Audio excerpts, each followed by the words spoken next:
The 1956 Mercedes-Benz 300 SC Roadster. The future of the luxury car market was very uncertain in the years immediately following World War II. With rationing still going in parts of Europe into the 50s, and most German manufacturers having had their factories justifiably bombed by the Allies, it wasn't entirely clear in the late 40s and early 50s just who would be either building or buying luxury cars. The companies that made successful luxury cars in the years immediately following the war were those that learned to emphasize performance, handling, and build quality over things like bespoke bodywork that had driven the pre-war luxury car market. One of the most successful of this new kind of luxury car was the Mercedes-Benz 300 series limousines, which debuted in 1951. The following year, Mercedes made a coupe based on the 300 that was called the 300s, and this was followed up by an improved version called the 300 SC. The car was available as a hardtop coupe, cabriolet and roadster. It's all very similar to how Mercedes uses the current S-Class, a car that is available as a sedan, limo, coupe and soon even as a convertible. It was a big success for Mercedes, and gave established top-tier luxury marques a run for their money. Continue reading to learn more about the 1956 Mercedes-Benz 300 SC Roadster. Exterior. The elegant bodywork of the 300 SC was penned by Hermann Ahrens, the man who had also designed one of Mercedes-Benz's greatest pre-war cars, the 540K. Every body panel was formed by hand, and leaded to minimize gaps and make the lines of the edges perfect. Assembly was by hand as well, and each car was made to order. One of the big differences between the cabriolet version of the car and the Roadster, is that the Roadster was expected to be driven with the top down as often as possible, and therefore came with a tonneau cover for the top. Even two-door versions of the 300 are similar in size to the current S-Class, a little bit shorter in length but also a few inches taller. Interior. The interior is where Mercedes was able to offer some of the bespoke touches that those customers who remembered being able to order custom bodies would have been missing. Customers could choose from a virtually limitless choice of interior colors, and could even specify what sort of wood and finish they wanted for the trim. In this case, it is burled walnut, and the veneers are book-matched and symmetrical. Customers could choose from a virtually limitless choice of interior colors, and could even specify what sort of wood and finish they wanted for the trim. Considering the wood is not only on the dash, but also the tops of the doors and around the windshield, this is quite an accomplishment. The 300 SC did not have air conditioning, not even as an option. Even as far back as 1956, this was unusual for a car costing this much, but at least with the Roadster, it made sense not to include it when the understanding was that you would have the top down pretty much all of the time anyway. The interior of the Roadster contains another important difference between it and the cabriolet. The cabriolet has a back seat, and even if it is only a half-hearted one, it is more than the Roadster has, which is a parcel shelf.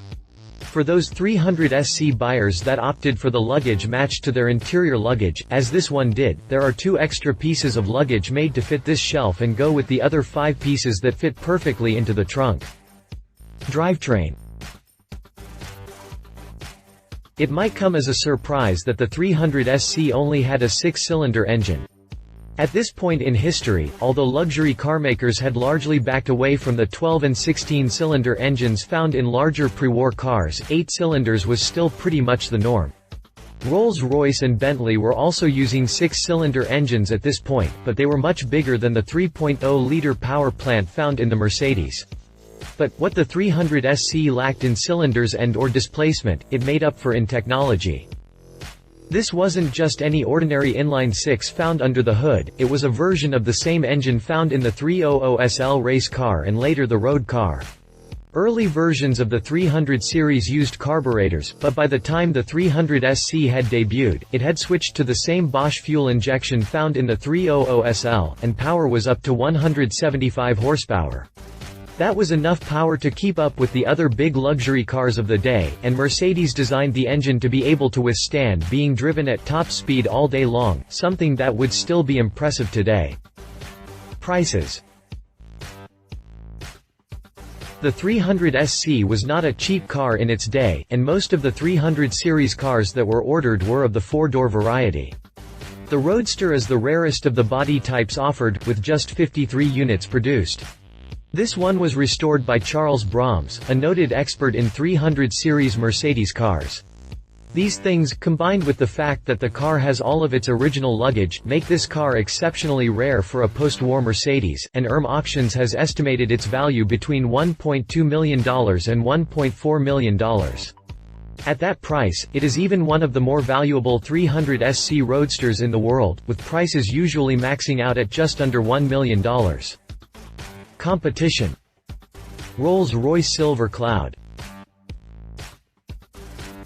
Like the 300, the Silver Cloud was available as a sedan, coupe or convertible.